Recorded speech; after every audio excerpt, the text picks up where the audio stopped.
What is going on, Carolina fans? This is Blake Kennedy with another episode of the Real Carolina Football Show, and super excited to get back on to YouTube and get a video out. I know last week I wasn't able to have time to get one out. Probably a good thing I didn't, because I would have probably been a little too excited and predicted the wrong things, because if you haven't noticed, if you watch a lot of YouTube, if you watch a lot of analysis for ESPN or whatever, we are now in football season. We're not in talking season anymore, as Coach Spurrier would say. People get excited about their teams because of their narratives and their propaganda that they prop up, and now we get to see how reality sets in, and that's why I say that football is so close to life as far as sport goes, more so than any other sport, in my opinion, because it's never the way that you thought it was going to go. You have a game plan, you stick to it, things happen, you adjust, and that's why I love the sport. There's so many obstacles. There's so many things that, the other coach has his own game plan too, to expose weaknesses and make somebody beat him a certain way. If you're going to beat us, you're going to beat us like this, or, vice versa. So we love week one. It is the most overrated week out of all of them. So a lot of teams lost. A lot of teams didn't look so good. Most teams didn't look so good. Some teams looked good. I would say Florida State would be the winner of the weekend for sure, with a big win over Alabama and really handled and dominated them. And on the flip side, Alabama's got some real issues, and we saw them last year.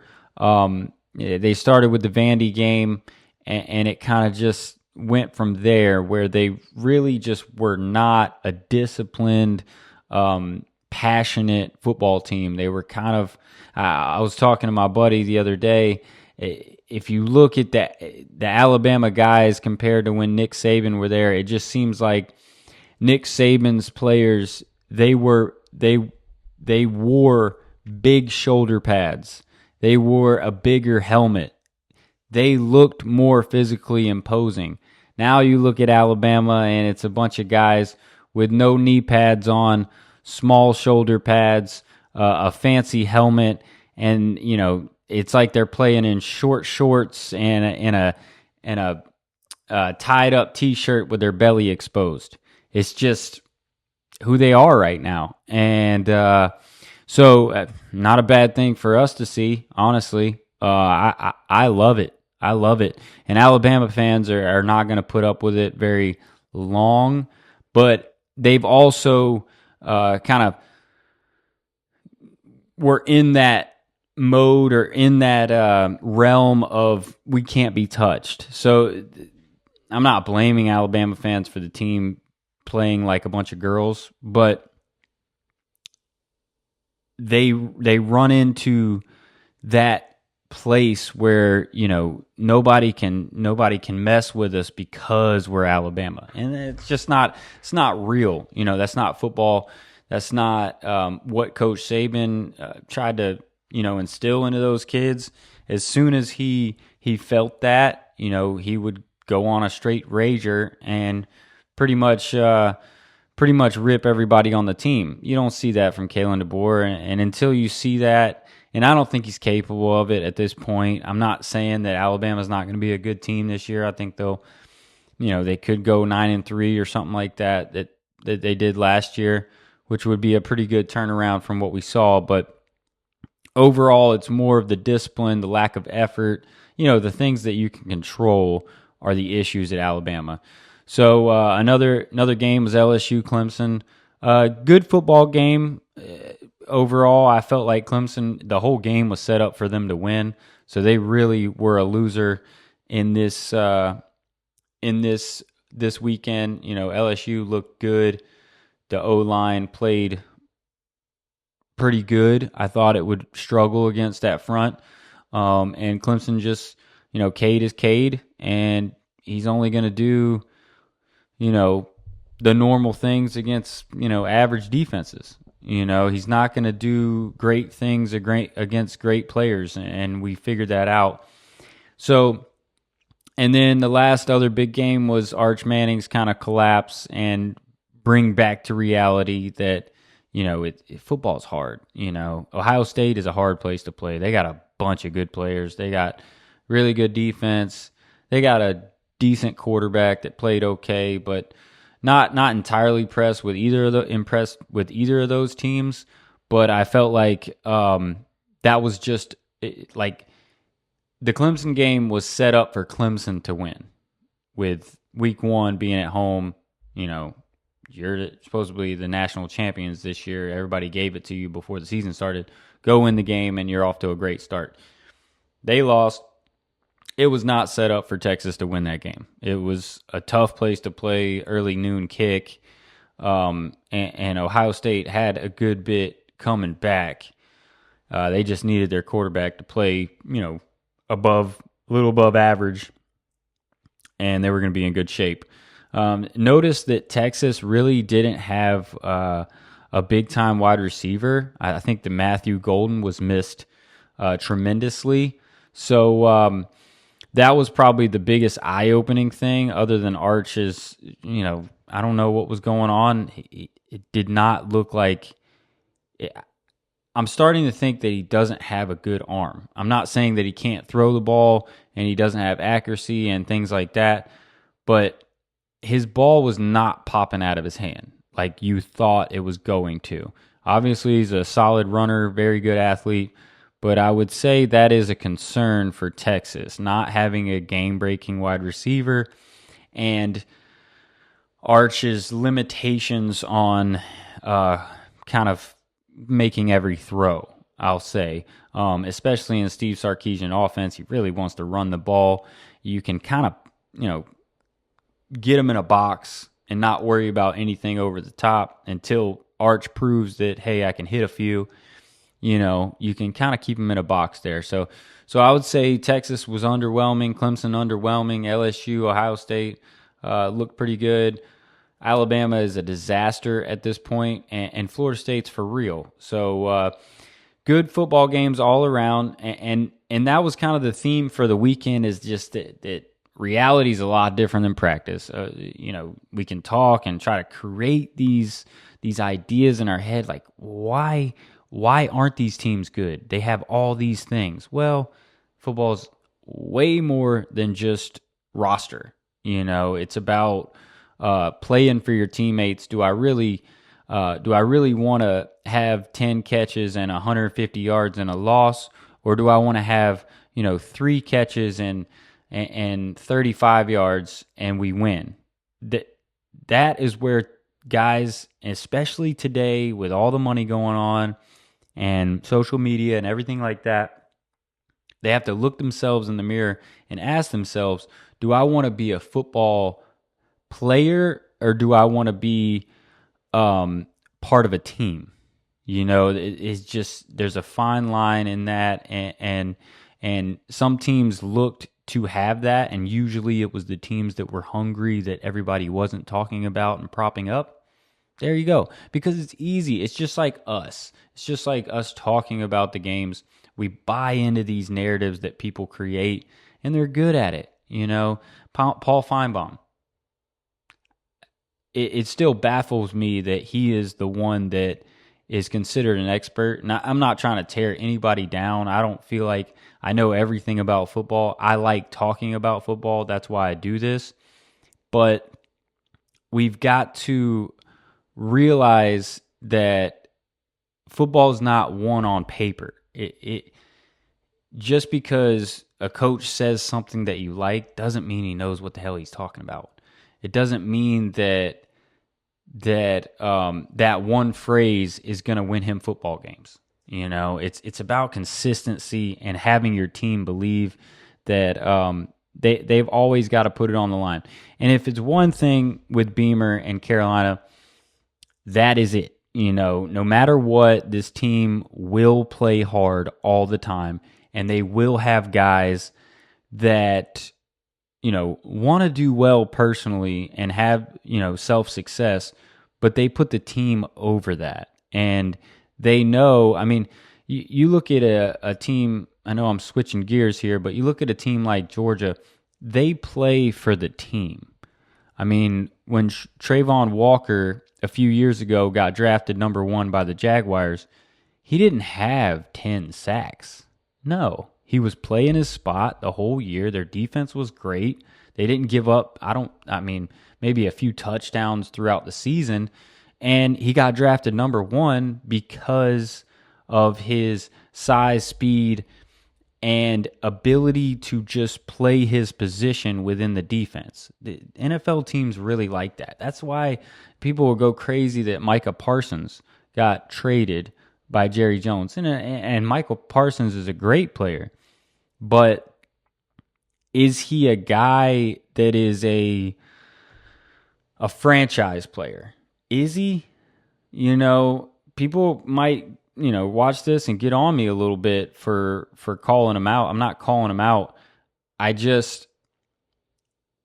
To be a great football player, to be the best, we're talking about, so the best players of all time, they're not only consistently good on every single down and do their job, but they also do those crazy plays. Micah Parsons is one of those guys that does the crazy plays, and then consistency is somewhat of an issue, which doesn't translate to winning all the time. So having a team that plays for each other, you think about the Patriots, when did they ever have superstars back in the day? But having a team that plays for each other, plays for their coach, is the most important thing. Now, is that coach a good coach? Does he have a good scheme? Does he call good plays? Does he make good decisions? Game managing, clock managing, all those things are also involved. And that's why I say that football is so many layers of consistency that you need for your team to be successful. Now, the number 1 most important thing is effort and belief in the team and putting the team first. There's nothing else higher than that in a team that is a championship level squad. The rest of the stuff still needs to be there, but number 1, if you don't have that, you're gonna struggle to go to a bowl game. And if you're Alabama, you got so much talent. Maybe you get to 8-4, 9-3 playing like that, but I will be somewhat surprised with their schedule and then starting off with a tough game against FSU. But so I couldn't record the game and use it. Copyright laws. Learning these things with you is what I'm doing. So I'm just going to talk about some of the plays, some of the key plays throughout the game, and then kind of the overall issues that Carolina went through and kind of the bright spots. I did find a few after watching this condensed game.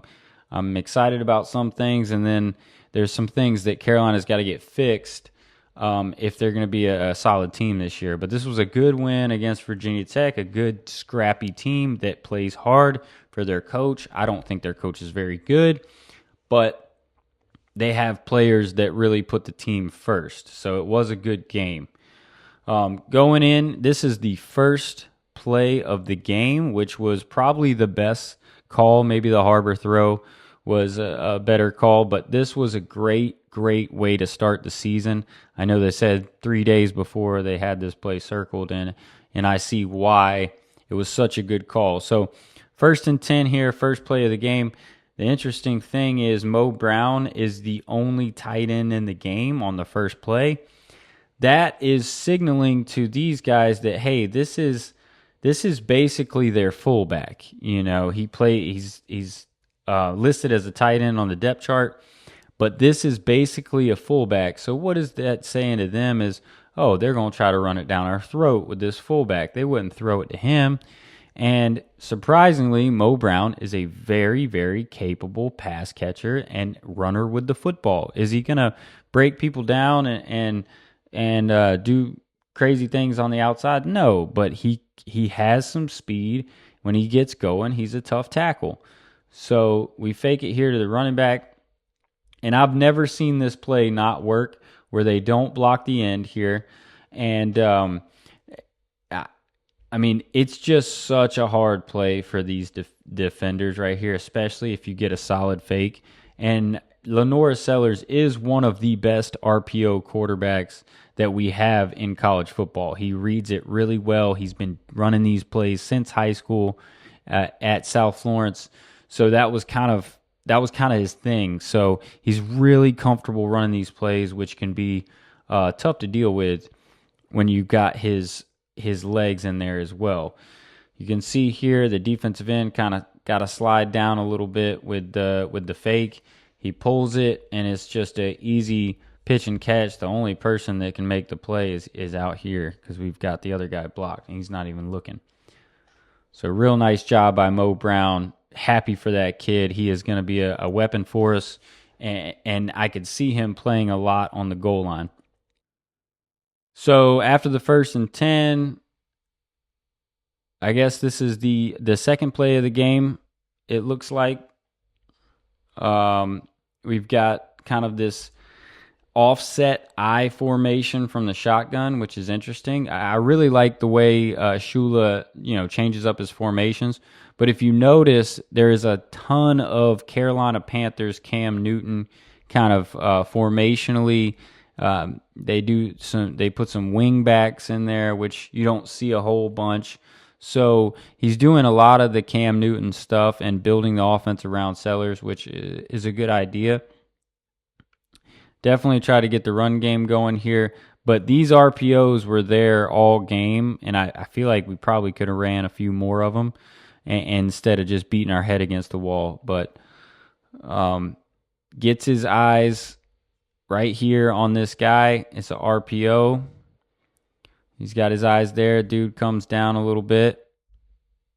And Harbor had a nice game, catches the ball with his hands. He's a big body, and that's a good sign that he's going over the middle of the field. He really struggled to do that last season. So this is what I'm talking about formationally. These are, this is a tight end here, but this is two tight ends here, but they're almost offset like wing backs because these outside receivers, if you notice, they're on the ball. They're off the ball. Most of the time, the tight end is on the ball, but this is a formation that you don't really see that much of. It is creative. So let's see what we got here. So they love kind of moving these tight ends from one side to the other and jumping in these RPO. So it is an RPO. They don't block the end. This guy is kind of running off here, and it's another one of those where they bring the tight end in the flat. This player is just really in a tough spot. But the good thing is with the fake, it really draws the attention of these players, and they start to move into the bubble here. And we attack the bubble with a fake, and it's an easy throw and another big first down for Brady Hunt.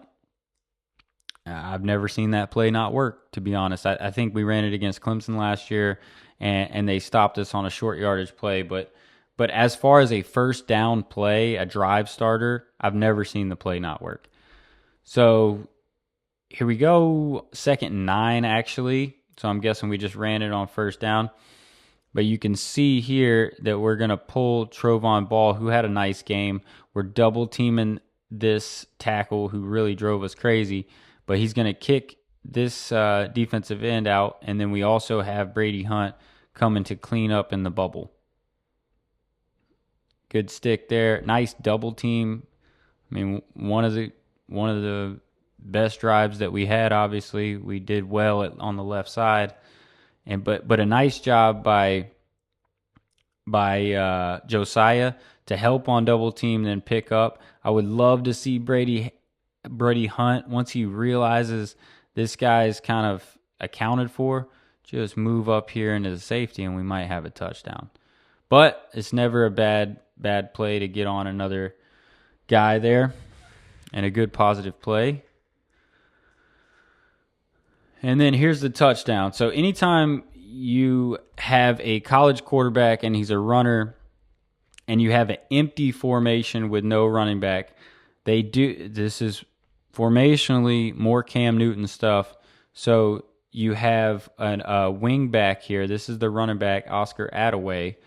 And then they have a wing back here, which is really the tight end, Brady Hunt. But no running back in the backfield. It's 3rd and 5. Even though it's 3rd and 5, you still got to think about quarterback run when you see empty. So what they do, he kind of fakes the screen out here to give these two guys time to get into this bubble. We kind of don't really block the end. I think that we kick him out with the guard here. But he's super wide. And I want to show you exactly why he's super wide. And this is why formationally, these are really good things from Shula. This is a really good way to get your quarterback to run the ball. So the running back here is in the wing position. Because he's in the wing position, it creates a huge bubble right here because this end wants to stay outside. He wants to line up outside on his outside shoulder. Because of that, you have so much space in between this player and the end. If he was in the backfield right here, he would close down this split and you wouldn't have as much space here.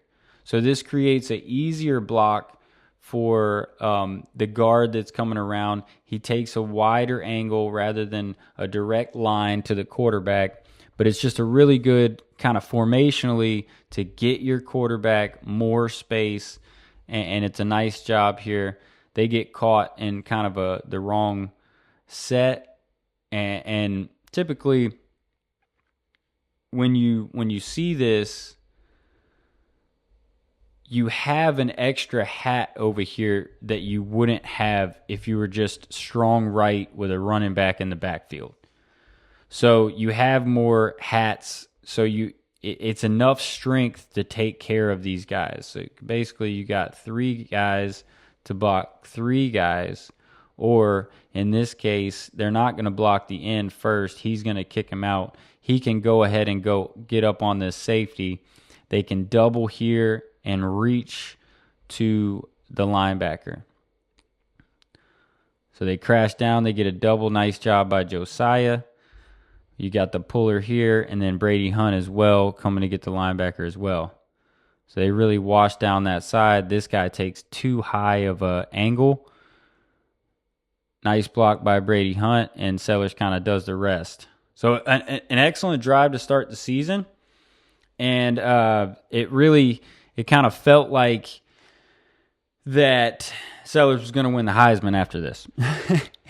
And that's how it goes. You know, the most overrated drive throughout the year is the first drive of the season.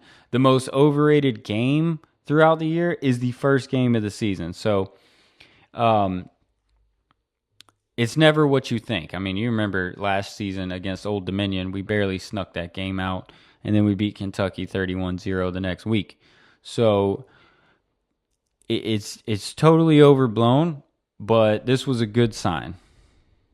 Okay, so here on defense, first drive of the season, I'm not gonna play the whole game or the whole condensed game. I'm gonna kind of pick through early, and then I'm gonna move ahead to some of the issues and to some big plays that we really needed. But if you look here, it's 2nd and 8. So anytime you see this running back get motioned out and it turns into an empty set, doesn't matter that it's 2nd and 8, but you see what they're trying to do. When they bring him out, they're looking to displace this player so they don't really have a box to run this quarterback. But anytime you see empty with a running quarterback, you've got to think that it is a run. And this might have been because they threw this out every once in a while. They run this out and they give him the option to kind of run a draw or throw this out. But I just love these reaction from the linebackers. They know that it's empty. They know they're trying to get him out of there. So as soon as he starts running, they start attacking him, and they get him to kind of a minimal gain. Okay, so huge play in the game here. Moved ahead. It's 3rd and 10. They got the ball on our 20, so they've drove down here a little bit. We did a good job on 1st and 2nd down, obviously. You can see they have a trips left with a tight end to the right. This is actually a strong right formation, but it is 3rd and 10, so you're thinking they are going to throw the ball, obviously. We make it look like man coverage. It looks like we're bringing heat. So this is a good disguise here from Clayton White, because it looks like that this safety just has the tight end, and these players are manned up. We have nobody in the middle of the field, so it excites the quarterback. But we're going to show this blitz, and we're going to back out. But the big thing is we figured out one thing, and that is Jair Fred Johnson is a real deal player. And I'm going to show you on this particular play, on his interception, how impressive this actually is. He is right here. He looks like he's blitzing the A-gap. Watch what he does at the start of the play. He backs out, turns his head to the quarterback, and he finds a receiver that's going to move into his zone. Dylan Stewart does a good job of getting pressure. Would love to see him kind of keep his feet right here, slow down, stay in front of this guy. Kind of gets pushed in the back, and it's easy to kind of stumble forward because you're going as fast as he can. But you got a mobile quarterback. We've got to break down here. He breaks down a little too late and then kind of tries to use his athleticism. But it forces an errant throw, and Jair is he's just a really good player. Like he kind of reminds me the way he was playing of Devin White for LSU, who plays I believe he plays for the Buccaneers. He might play for someone else now. But a little bit of a mistake there to run that out of the end zone to the 2-yard line. As soon as that happened, I had a feeling that it wouldn't be good for us. And Lenoris makes a mistake here, trying to get this ball off the goal line. We run it on 1st down. We don't get anything. They jump into this kind of zone look. And we do have people open on this play, and he does have good protection. But it feels a little worrisome when you're standing in the middle of the end zone on a shotgun pass play. So wouldn't have mind if we would have ran a quarterback run to the left here just to give us a little bit more breathing room on 3rd down. But they decide to run kind of a zone beater pass, which they do play zone. It's good protection here. It looks like Mazio is going to try to hook up right in here, and he could get the ball. And then they have this little pop off tight end release here, where he checks the defensive end, make sure he gives Sellers time while he's backed up on the goal line. And he didn't want to pull the trigger here because this guy's sitting. So I understand that. But I would love him to get off of this right away. If he didn't pull the trigger right now, he could get off of it and get back to his check down here, where he does have the tight end and a running back ready for the check down. Just get to the check down right there. This guy's far enough off where we can complete this ball. But, 65, I'm not blaming him for this safety. I think Sellers moved up too early. He had time, and he runs himself into a safety, which really affected the game and kind of slowed down our momentum, obviously. Tech had a nice drive. But you can see here, he's got good protection. I mean, he'll probably be fine to throw this ball out to Mazio. He's kind of locked up with him. But if he wasn't going to rip it right now, then he needs to get his head back here and get the ball to the tight end and get the ball off the goal line. But, good thing for some tape. Okay, so this is the things that I wanted to see. I wanted our linebackers to get challenged, not just in coverage, but in the run game. So 2nd and 9 here. First play of the second quarter. 7-2. They've moved the ball a little bit. They've gotten a first down. But if you look here, this is a learning experience for Justin O, who is going to be a good player for us. He's fast. He's big. He can tackle. But his probably downfall is his coverage and his lack of instincts, understanding routes and concepts. You have this. We're playing a zone coverage here. He's got kind of this middle of the field. The ball's towards the left hash. It's kind of in the middle of the field, but it's towards the left hash, so there's more field on this side. So you got a 2-by-2. So for some reason, he's really got his eyes over here, and there's the same amount of receivers over here as there is over here, right? So, I mean, they do have the running back offset here. So he's got his eyes there too. But for some reason, we have this player here who has all this area. He's in zone coverage right there. So there's no reason to kind of cheat this way. And you can see at the snap of the ball, he's reading the quarterback's eyes, which is great, but you don't like he gets too close to Sean Murphy's zone. Sean Murphy's in good position here. And then this crosser is coming in. I would love to see Sean to communicate to Justin O that this guy is coming into your spot. So don't start running this way just because the quarterback's eyes are looking left. So he needs to stay in his area. He gets way too close to Sean Murphy here, gets out of position. You can see he's like, oh, crap. He sees number 3 cross his face, and, that's a receiver, so he's not going to catch him. Love the effort that he plays with here. And the next play is why I'm excited about him in this case. But you could see, he's guarding nobody and kind of loses his awareness on the field.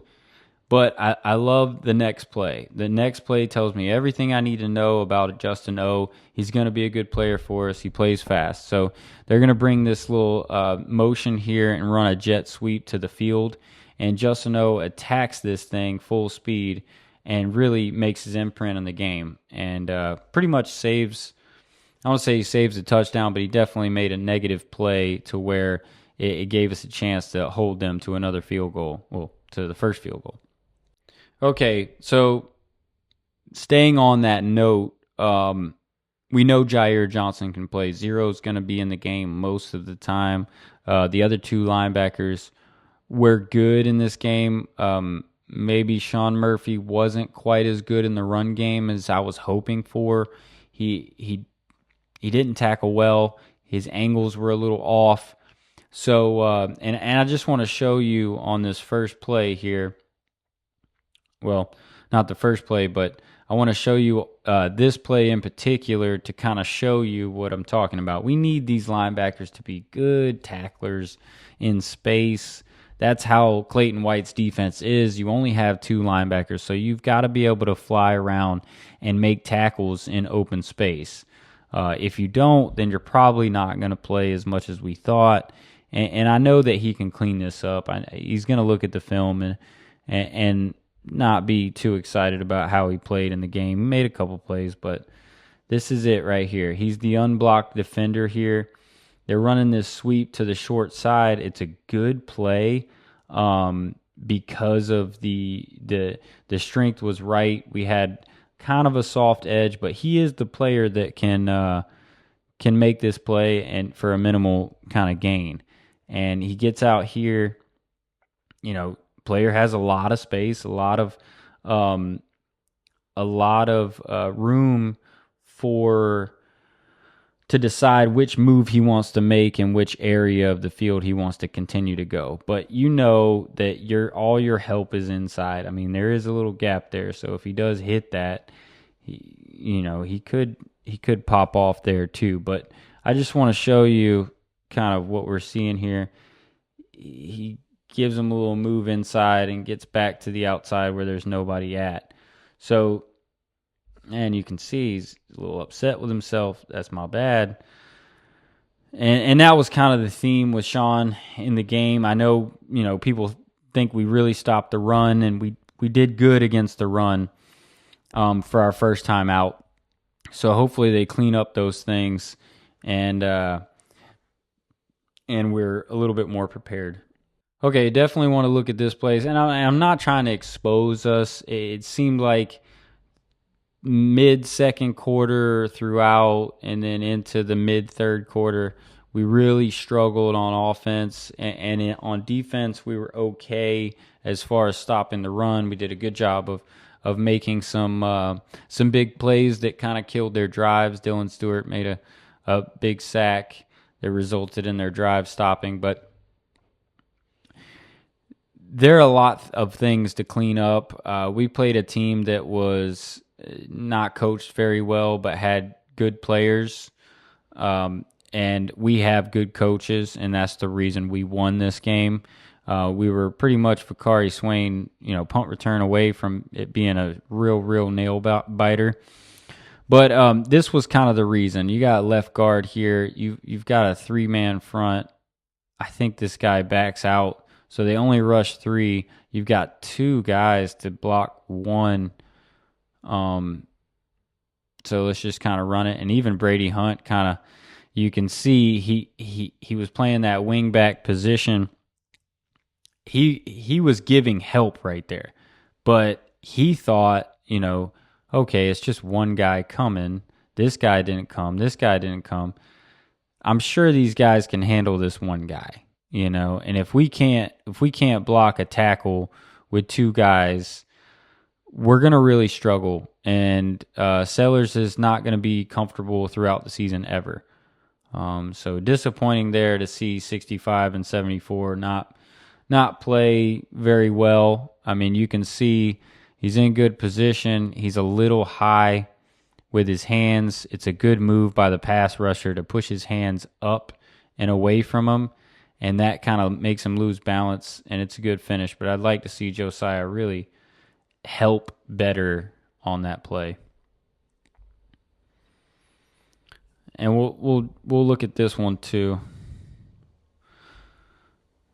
So very next play after the bad sack, 2nd and 33 here. Definitely wanted to show this one because it was probably Rasul's best run. But it was a great run, and I'm going to show you exactly why. The left guard is still spinning after he gave up that sack fumble, and he doesn't get off the ball and do his job fast enough. So he tries to come around here. We don't block the end, who's a pretty fast end, so it is a hard block for him. But he's supposed to get over there and hit this guy. He misses, and he decides to just kind of keep going. I don't think that this is designed. It could be, but I mean, even if he pulls this ball out, where is he going? He's not looking at him. If he was looking at him, it would tell me that we meant to miss this guy. We did not mean to miss this guy. The guard was late, and but Rasul makes an incredible move here. Guy gets his head down a little bit, looking at the ground. He makes him miss, and it just kind of gives you a little glimpse of what number 1 can do in the open field. Super excited for that kid. I think that we need to focus on getting him on the edge more often. So we jump into this strong left formation with a wing back again. This is Jordan Dingle, and also a tight end to his side. So it's a heavy set left. And it's a really good play just because they haven't adjusted for it. If you look here, number 4 is a corner here. And then they also have another defender here who's really not responsible for any actual pass catcher because we have no pass catcher on this side of the field. Super interesting formation. It's really quads left with a tight end and a wing back, and also the running backs even to the left of the quarterback. So the formations are very, very interesting that Shula is presenting. They are not conventional. The defense obviously hasn't adjusted to it. We've already got this side of the field flooded against a zone coverage. It's probably we call this cover 3. He's back middle, back this side here. In this case, if you're a defense, you probably want to jump into a different coverage, or just shade your coverage more this way because they're in a bad spot here. We got to roll out to the field, and we're just putting this guy in a bind. So Harbor's going to run it out here, and I'd like to see what Mazio does. He runs kind of a quick out, and we've got Matt's protect on this side, and you can see here he's opening his hips, worried about Nick Harbor's speed. He's got the deep third, so it's a nice design here, and a nice throw going left for Sellers. Nice ball. Okay, so they get the ball back, 3:13 left, 10-5 here. And this isn't a huge play in the game, but I just want to present to why I really love Beamer's teams. They always play super hard. And even the guys that are kind of coming off the bench, if you will, they're still fighting and competing for starting positions. And you can watch here, we've got a lot of subs in the game. It looks like we're bringing a blitz.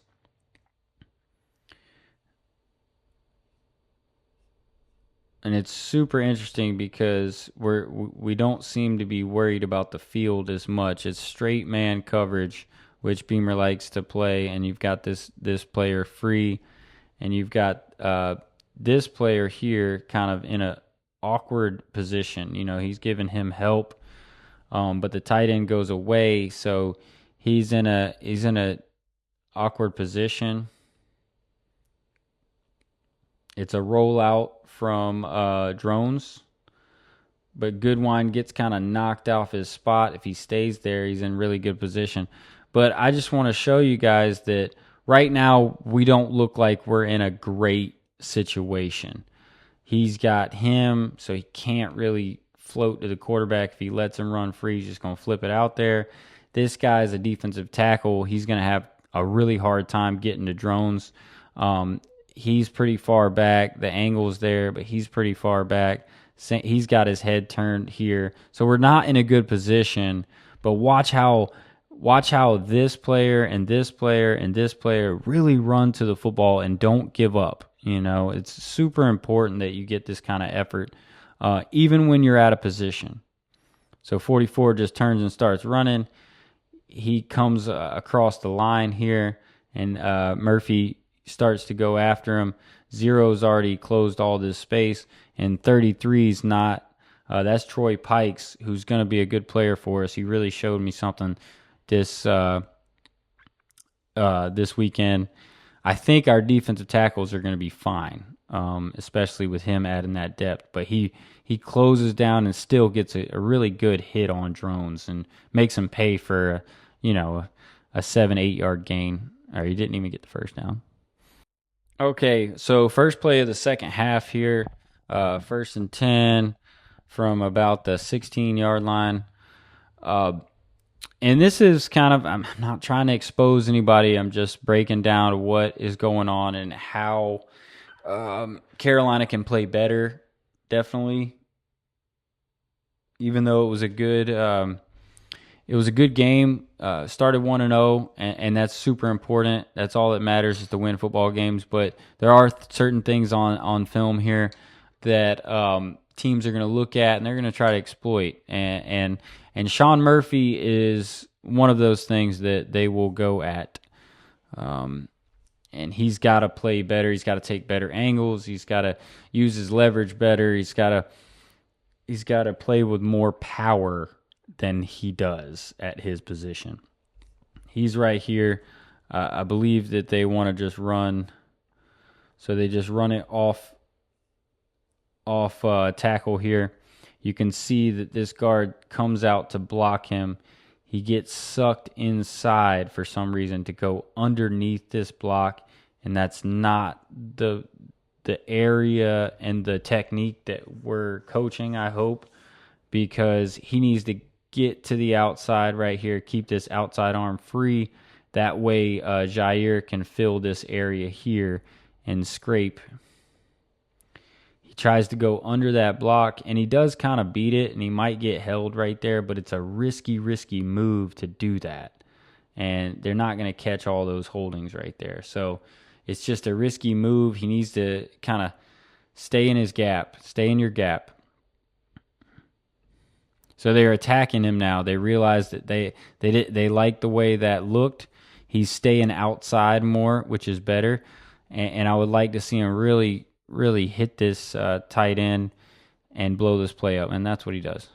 So a really nice job. That's how you play it right there. I know they got the first down, but it would have been better if he played the play like that before.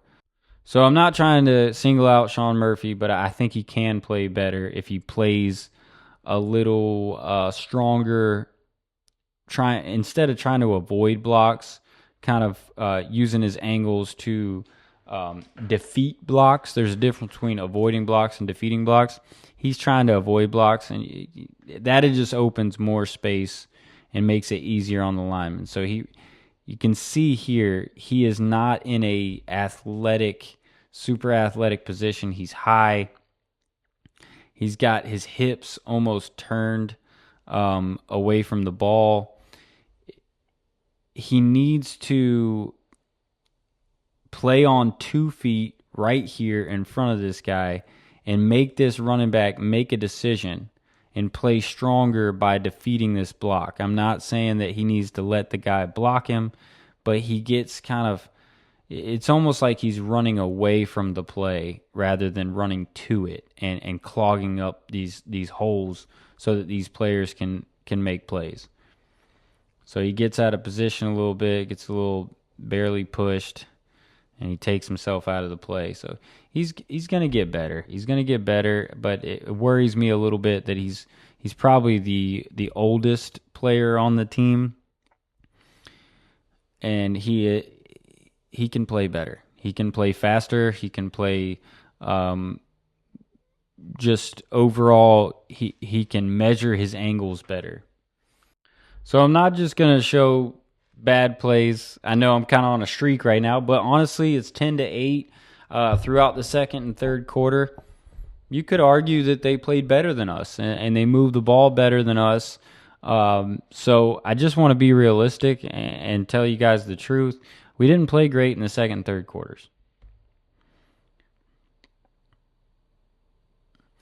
But, okay, 1st and 10 here, and this was kind of the issue. It's a 3-man rush. There's no bubble on the field. They're all the same splits from each other. They've got soft edges, so it might have been better to give Faison a chance to get around this edge. They jump into this kind of empty set and want to throw a zone-beating pass. They are in a zone, and Sellers just he might have been a little timid with the ball a little bit, because usually on these routes here, he likes to just bang 1, 2, 3, get the ball out, put the ball in the chest of the tight end, put the ball in the chest of this player. I think that's his brother, actually. But it's 3-man rush with a spy, and if the spy feels like he can get him up the middle, that's what he does. Sellers wants to throw this dig here, I believe, or throw the tight end. Both are iffy. I mean, he hasn't broken over him, but if he puts this ball probably on the right shoulder pad of the tight end, it's going to be a positive play. But he holds it, tries to rely on his athleticism, and 24 is a fast player. He's not a defensive lineman, so I mean, it's a risky throw anywhere you do it. If you throw the ball out here to Brady Hunt, away from this defender, he can turn up and probably get a few yards. So he decides to not love it. He might have been a little timid, a little nervous with the ball, trying not to make any mistakes, and he takes a sack there. So this was the overall theme of the day, and that is we've got to figure out somebody to play left guard. It looked like Marquis Anderson came in for Rodney Newsome in the second half. Didn't really play any better. Obviously, this player is a good player. Let's not put him down like that. But we've got to be better inside. Snap of the ball, and this is like, what is the protection? Well, because everybody else is in a kind of a 60s set, which is, basically a 5-step drop set on the offensive line, except for this player. He has no idea what's going on. This is not what it's supposed to look like. For some reason at the snap, he is going forward like we're in a 30s, which is a 3-step drop protection, which is kind of attack, get their hands down, throw a slant, throw a hitch, whatever. Everybody else is backing up. This player went forward. No. I don't know what. I mean, maybe when you go to left guard, your brain kind of evaporates from your head, but he obviously doesn't know the play because these are not the right steps. He steps forward, it creates a huge hole right here, and it puts Josiah in a very, very, very tough situation against a good pass rusher. And 33 sees the hole, and he makes one little step, and he can get in there. And this is just not a pocket. It's not supposed to be a V. It's supposed to be a U. Like to see Boaz give Marquis some help there. He kind of goes to the other side. They run a little game, and it's just a total disaster on the left side again. And these are the things that we got to correct. I really think that Tree Babalade should get a look at left guard like he was getting in the spring. But you can see, he oversets forward, which is it just doesn't make sense. You're in a 60, like he's the only person that makes this little step. He kicks out this way. He's got a wide player. I understand he doesn't want to let him take a direct line, but he should have some help with Boaz here. He just gets overextended. Huge hole. Boaz not really got his eyes in the right place. We need to be helping this guy. We don't need to be helping Trovon. He had a good game. They had no pressure on that side. So I just love for Boaz to kind of, maybe they helped here because this is kind of the play side into the field. But this is a disaster right here. This is as bad as you can play on the left side when you're chasing around, you're falling down. But it really put Josiah in a tough position. He didn't have a good game, but there was a reason for that. I think he can play a lot better with a little more continuity over there. So, to be honest with you, in my opinion, JT Gear played a little bit better than Brian Thomas Jr. Brian Thomas Jr. didn't really make any plays. He took himself out of plays. He needs to play better. And I'm not trying to be Debbie Downer. I'm just telling you guys the truth. 12 played better than him, and I really like the way JT Gear got off the ball here. He looks slimmer than he did last year. I think he gained too much weight last year, but he's moving around better. It's a good rush. They run a little game with Dindy where he crashes inside. Dindy loops around. So it looks like that he has the outside right here, but Dindy gets held a little bit. But he still gets outside, and JT, he looks faster. He just ran down drones pretty easily there. Which was important. So here's the play of the game. Great call by Beamer to make them re-kick. 4th and 18. They're backed up, so they got a re-kick here after the penalty. Kicker kicks a super high long kick, kind of outkicked his coverage. But this is why that Beamer and his staff are so good at coaching special teams. They take so much pride in it. They take so much time in it. It's very important for them to be better than the other team in special teams. And for Carolina, There's two things that you need at Carolina. You need a good defense that gets sacks and interceptions and fumbles, and you need a good special teams that makes plays throughout the season that win you games and kind of flip those momentum plays. And this was it. It's 10-8. It's a good football game. We get a good stop on defense. They have to re-punt this. He boots it out there.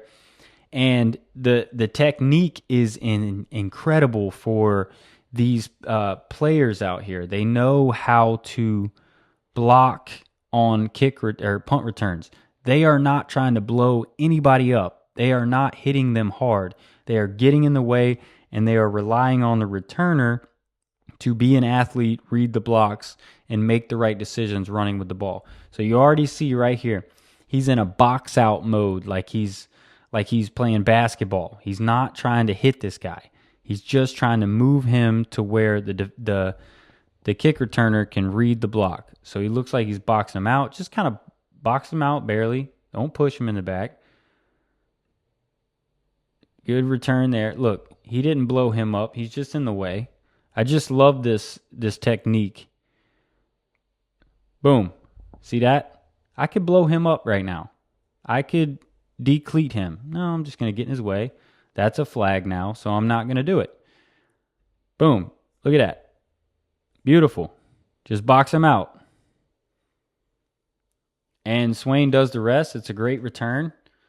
So happy for Sir Vakari Swain. He is I've been, tooting his horn for 2 years now, and he got his spot taken by Brandon Cisse. But this guy's a player for us, and he's the reason that we're going to be okay with Judge out for a few weeks, hopefully just a few weeks.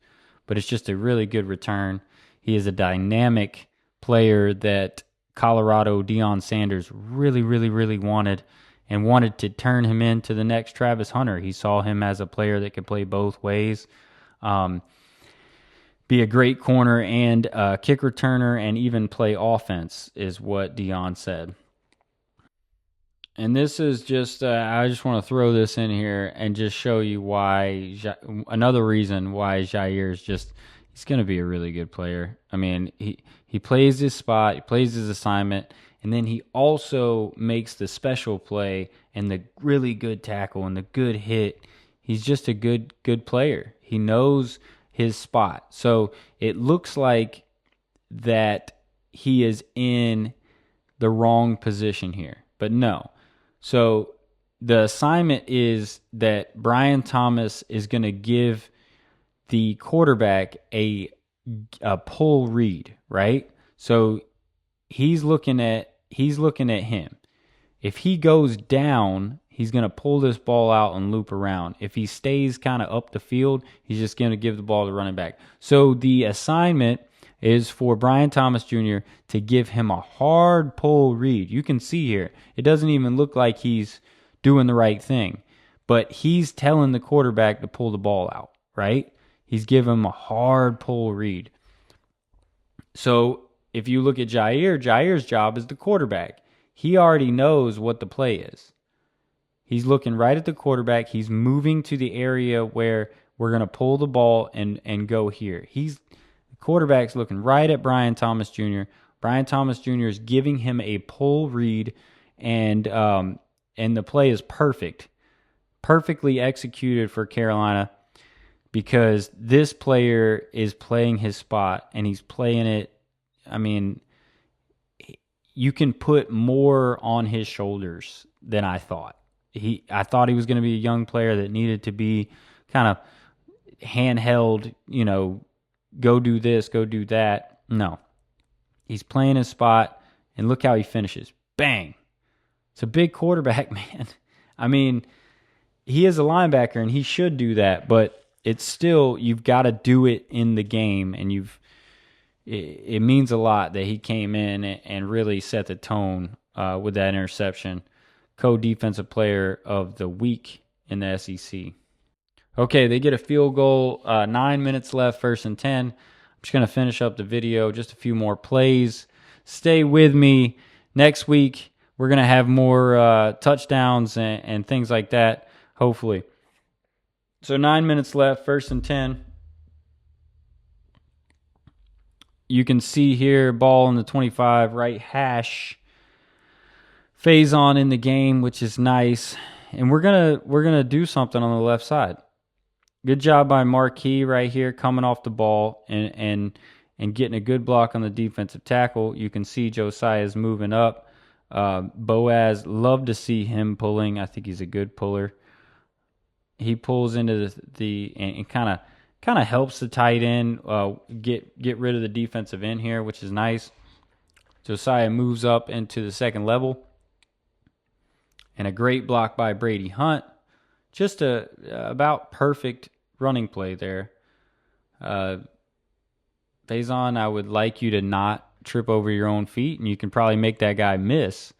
But it was a good run and kind of set us up for this kind of game-sealing drive. Yeah, Faison's thing is he's not an inside runner, guys. I know we were super excited about him, and I am excited about him, but he's not an inside runner. He's just not. I think Dave maybe should have got some carries on this drive. But you can see here, we've got a good play going.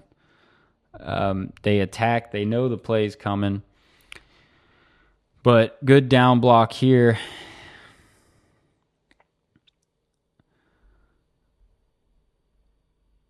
You got these guys pulling. It's the same exact play we just ran.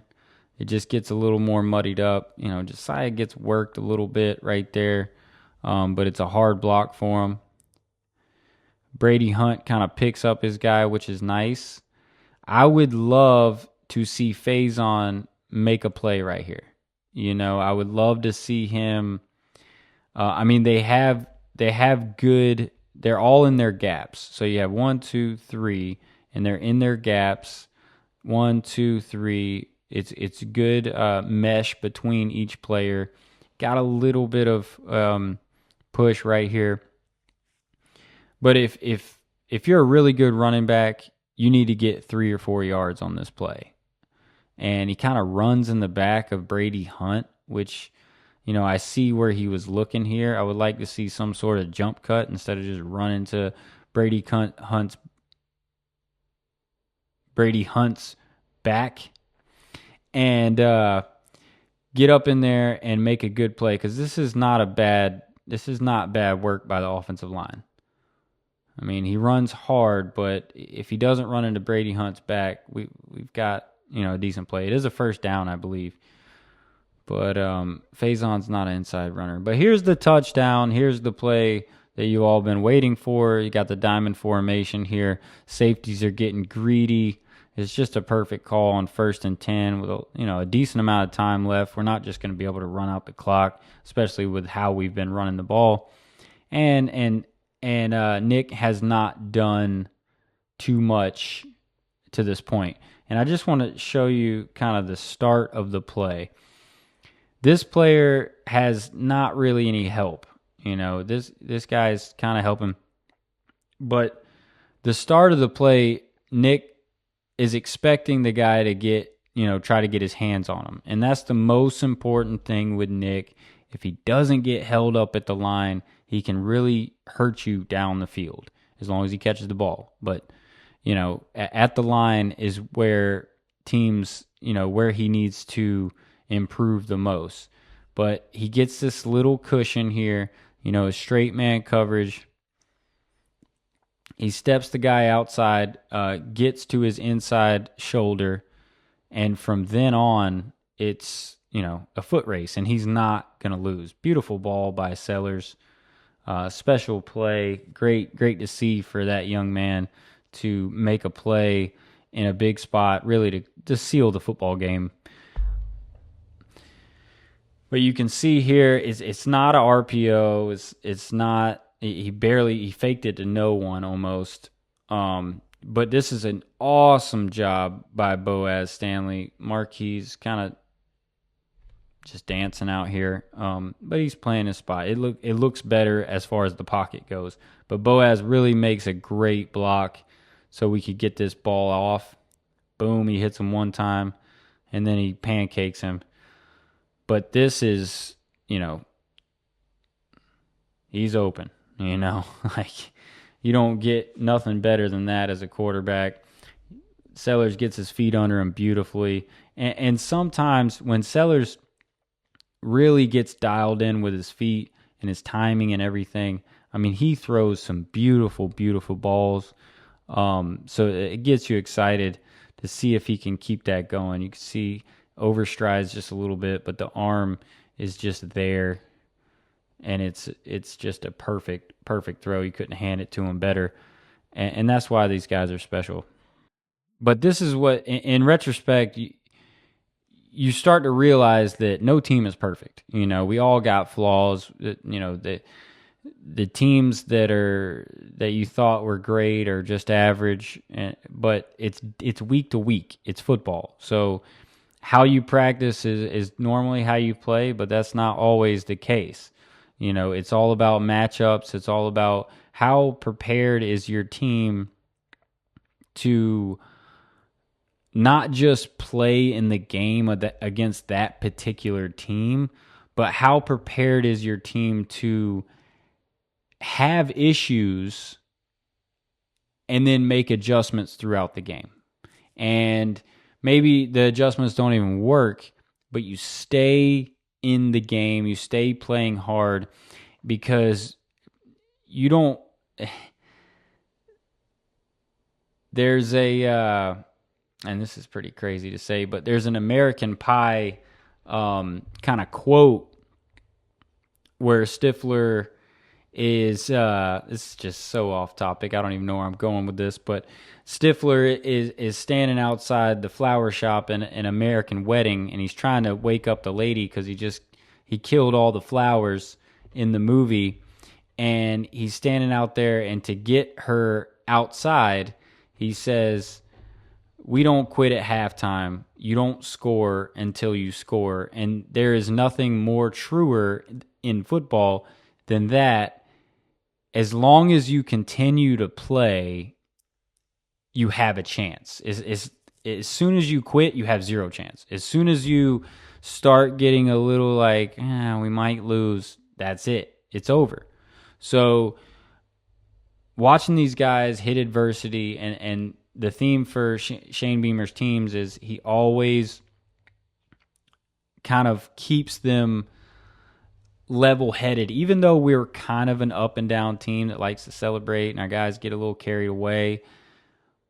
We are a team that always plays hard and typically never gives up. So I want to continue that trend, because if we play like that in every single game, we will start 5-0. We will start 5-0 if we stay with the mentality of never kind of giving up. Now, when you get past those 5 games, you got to be good. You got to make sure that you're on point. You got to work out all those kinks and replace all those players. Make sure the offensive line's in better shape. Left guard needs to get figured out. Obviously, I don't know.